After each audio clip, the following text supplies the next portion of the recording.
donc vous êtes, Monsieur Grenier, vous êtes arrivé au chamanisme par, à la suite d'une vie, disons, bien engagée dans la vie réelle, une vie des Oui, affaires. tout à fait. Hein, j'ai démarré ma vie en tant qu'homme d'affaires et la vie pour moi, la réussite de ma vie ne pouvait passer que par la réussite sociale et financière. Donc j'ai démarré comme chef d'entreprise, ça a très bien fonctionné tout de suite, immédiatement. Et à l'âge de 28 ans, on m'a parlé des chamans. Le mot m'a résonné d'une jolie façon à l'oreille et j'ai été voir les chamans. Et où est-ce que vous avez trouvé les chamans? J'ai trouvé les chamans en Lozère, tout Ah simplement. d'accord. Voilà, où j'ai été, je suis descendu en Lozère avec ma belle voiture rouge qui coûte cher et qui vient d'Italie. Et je l'ai garée pas loin du cercle chamanique. Parce que comme je dis souvent, à ce prix-là, il faut s'asseoir quand même. Et le monsieur qui parlait, le vieux qui parlait, parce qu'il avait 62 ans, c'est l'âge aujourd'hui que j'ai, tout ça je pense souvent à lui, parlait d'énergie, de la conscience, de la terre, de l'amour, de ces choses-là.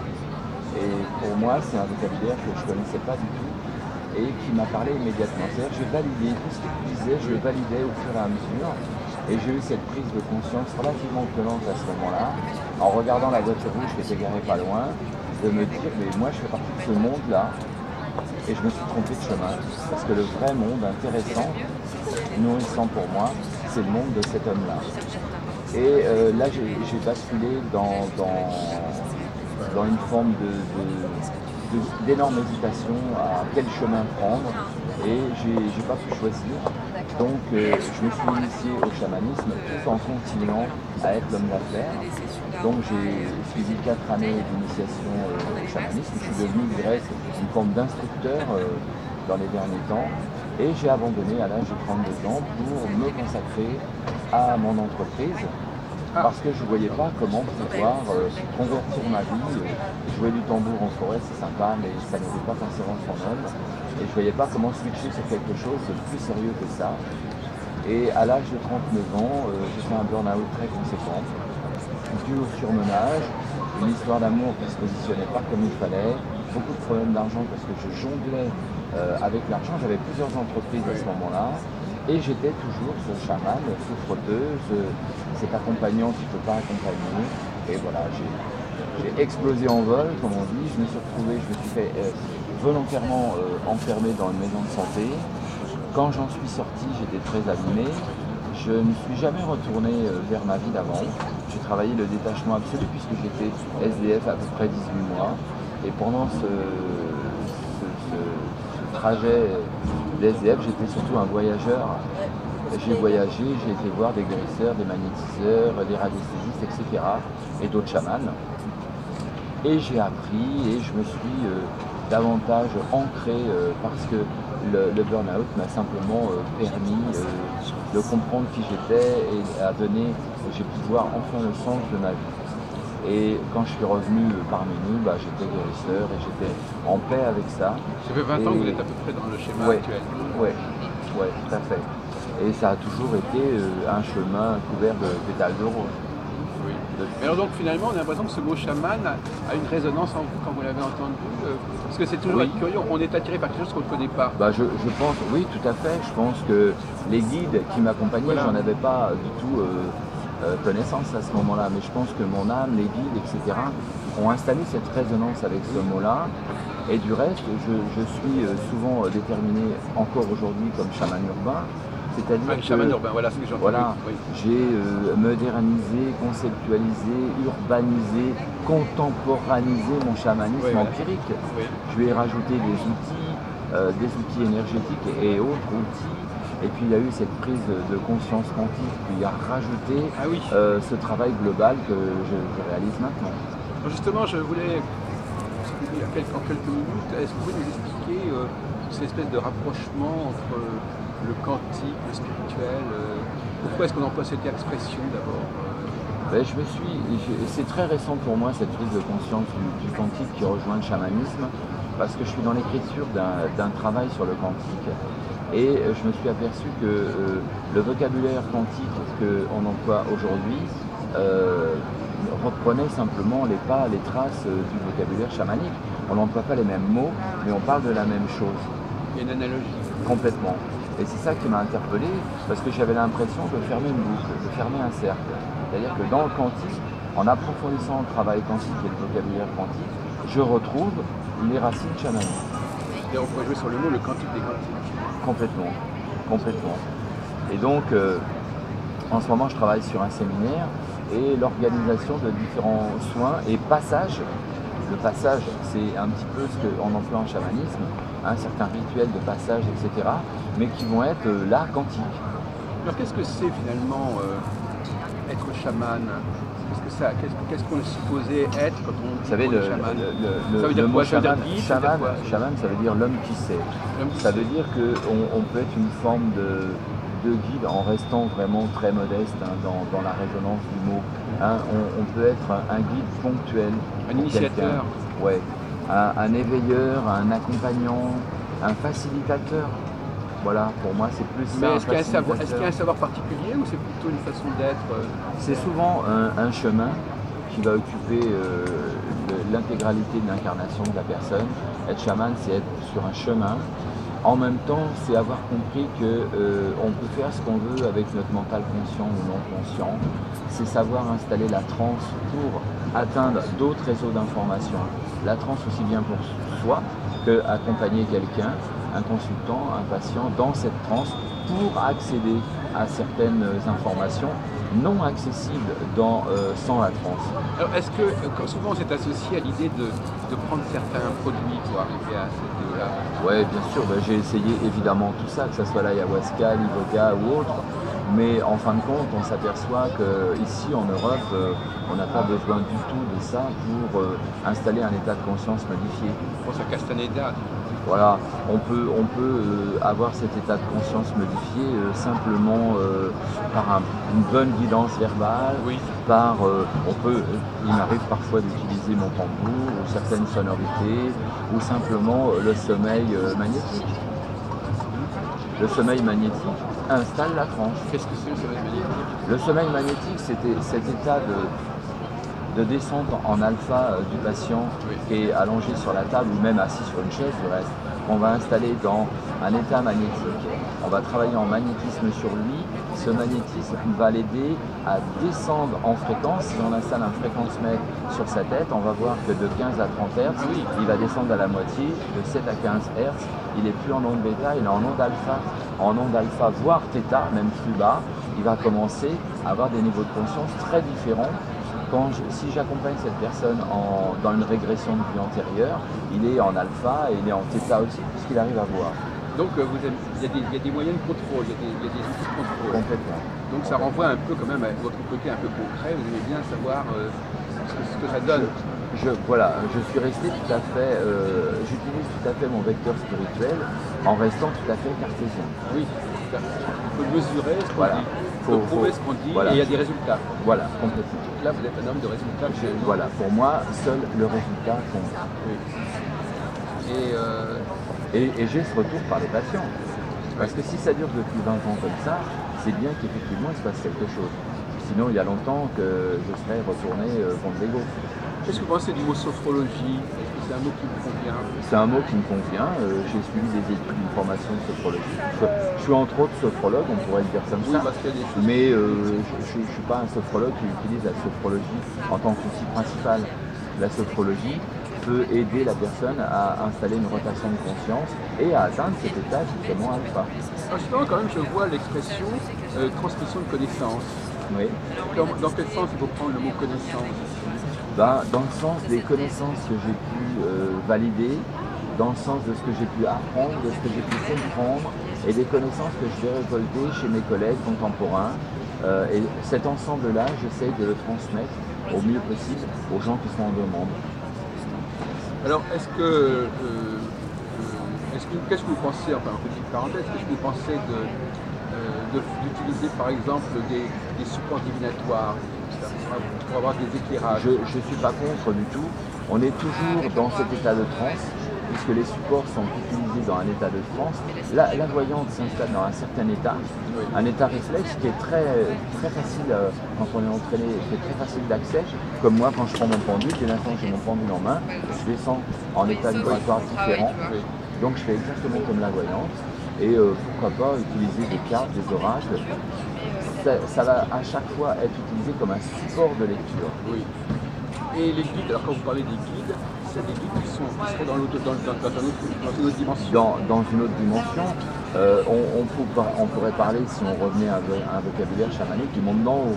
Le monde d'en haut. Voilà, le monde d'en haut, c'est le monde où effectivement on arrive à se connecter à une intelligence supérieure à nous, au-delà de nous, qu'on va sentir comme divine. Alors après, on lui met les mots qu'on veut en fonction des croyances de chacun ou des religions ou du vocabulaire qu'on souhaite employer. Mais on est bien dans cette obligation, pourrait-on dire, si on a fait des expérimentations, de reconnaître qu'effectivement il se passe quelque chose au-dessus de nous qui peut tout à fait nous guider sur certains chemins ou dans certains choix. Et comment le chamanisme est compatible, s'articule sur diverses religions? Parce qu'il y a des religions qui sont plus en phase avec le chamanisme, occidental, oriental, etc. Pour ma part, j'utilise actuellement aucune religion et en même temps toutes les religions. Parce que mon outil principal, ça va être la foi. La foi, c'est l'ouverture. La religion, bien souvent, elle installe une forme de fermeture, de restriction. Et aucune religion ne peut me convenir. Et le chamanisme n'utilise aucune religion. Bien que je sois en accord avec les trois quarts de toutes les religions, parce qu'elles visent toutes la même chose avec un vocabulaire différent. Il y a peut-être une lecture chamanique de chaque religion. Certainement. Une approche. Certainement. On voit la même chose parce qu'on regarde tout cet art. Certainement. Je ne me suis jamais attaché à ça, mais pourquoi pas, certainement. Est-ce que par exemple Jésus était un chaman? Bien sûr. Pour moi, ça fait aucun doute. Donc les prophètes, Mahomet, tout ça. Mais bien sûr, tous ces gens étaient des guérisseurs, des chamans. Et en fin de compte, je pense qu'on est tous quelque part chamans. Ah oui, d'accord, c'est ce que je voulais vous demander. Maintenant, il suffit d'aller chercher, de sentir, d'expérimenter les choses. On est notre propre guérisseur. Qui dit guérisseur, quelque part, dit chaman. Donc le paradoxe, c'est qu'aujourd'hui, il n'y en a pas beaucoup, donc le chaman, c'est comme quelqu'un qui montre le chemin. Mais normalement, vous imagineriez que personne n'a besoin d'un chaman. Il faut pouvoir éduquer, il faut pouvoir sensibiliser les gens. C'est un travail de pédagogie, d'ouverture, bien sûr qui correspond à la demande des personnes. Il y a des personnes qui sont en demande qui peuvent être sensibles à ça. Celles qui ne sont pas en demande, on ne peut rien faire pour elles pour l'instant. Mais celles qui sont en demande, notre devoir, c'est de les éduquer et de les sensibiliser au fait qu'elles aillent voir au fond d'elles le chaman qui peut se cacher, le guérisseur, leur auto-guérison. Le guérisseur en lui-même n'est qu'un facilitateur de cet état d'auto-guérison qui existe en chacun. Alors, est-ce que d'être dans un état ou dans une voie chamanique, ça nous amène à vivre autrement et à percevoir notre vie autrement, à avoir des relations avec les gens autrement, ou est-ce que finalement... On peut si on veut ou pas. Dès l'instant qu'on est en conscience de ce qu'on fait, on est tout à fait dans le libre arbitre de vouloir vivre d'une certaine façon ou d'une autre. C'est pour ça que l'appellation chaman urbain, j'y tiens, oui. Parce que je suis dans la cité chaman, mais néanmoins urbain. Oui. Et je vis comme un urbain, en conscience de cette vie-là.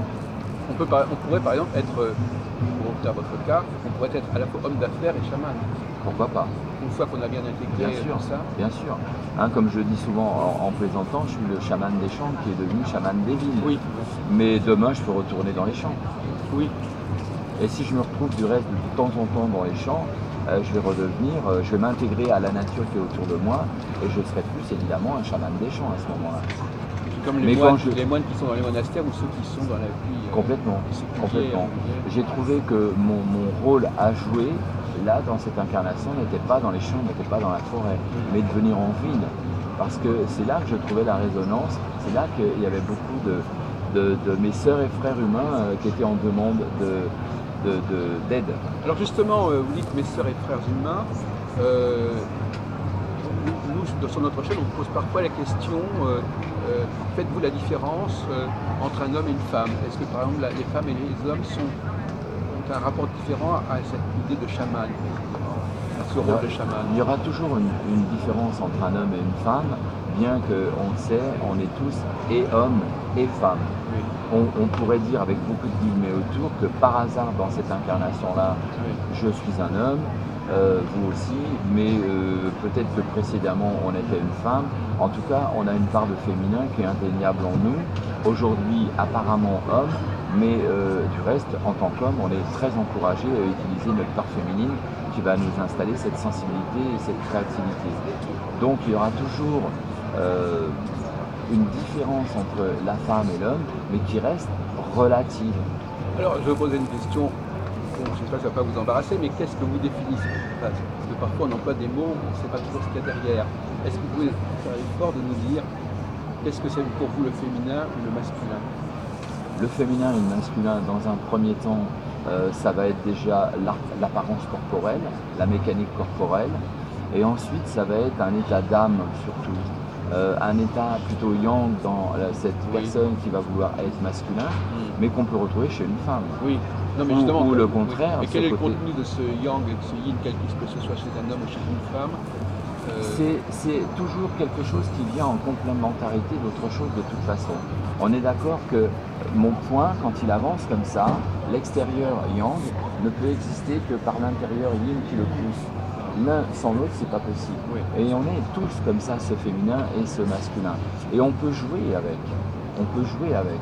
Alors notre mécanique, notre apparence extérieure, ou d'homme ou de femme, va nous orienter sur un certain rôle. Mais n'oublions pas que nous sommes aussi le complément. Oui. Et est-ce que vous êtes sensible à la question des cycles?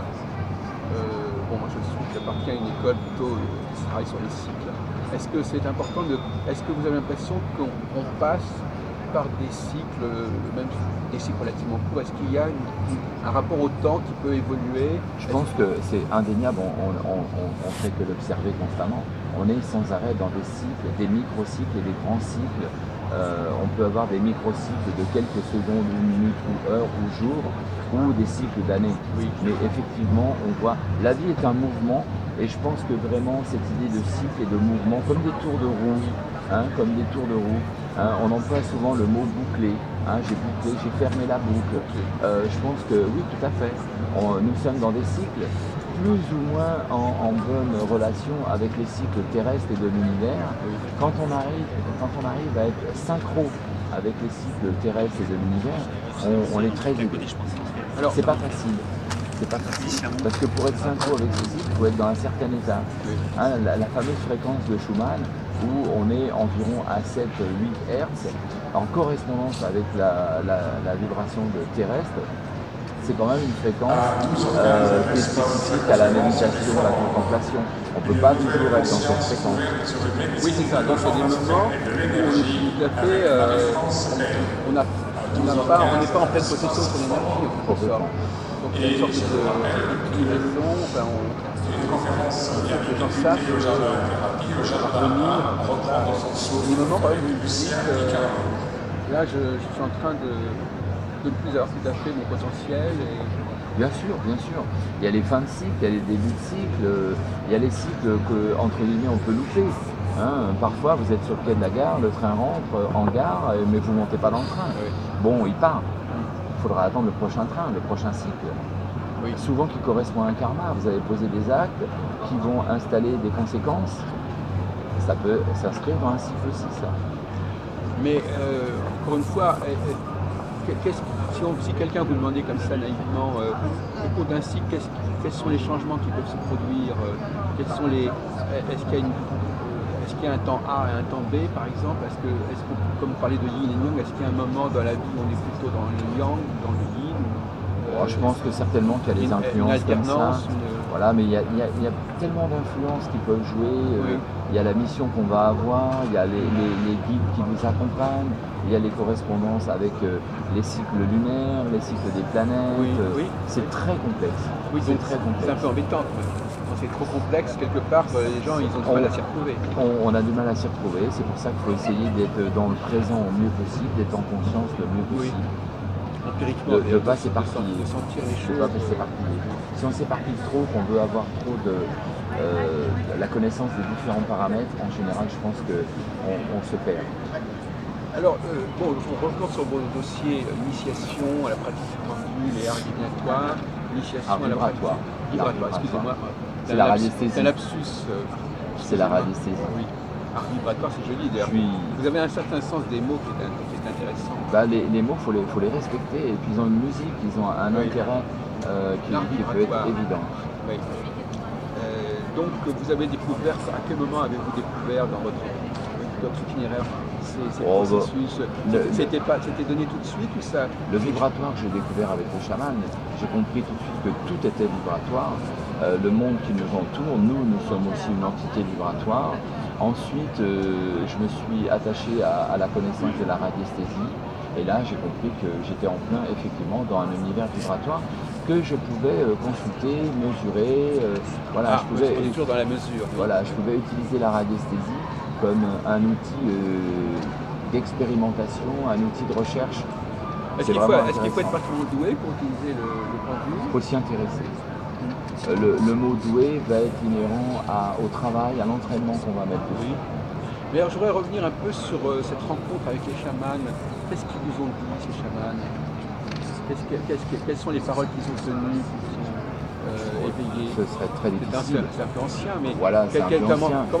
Qu'est-ce qu'ils ont dit qui vous a déclenché, qui vous a fait prendre conscience de quelque chose?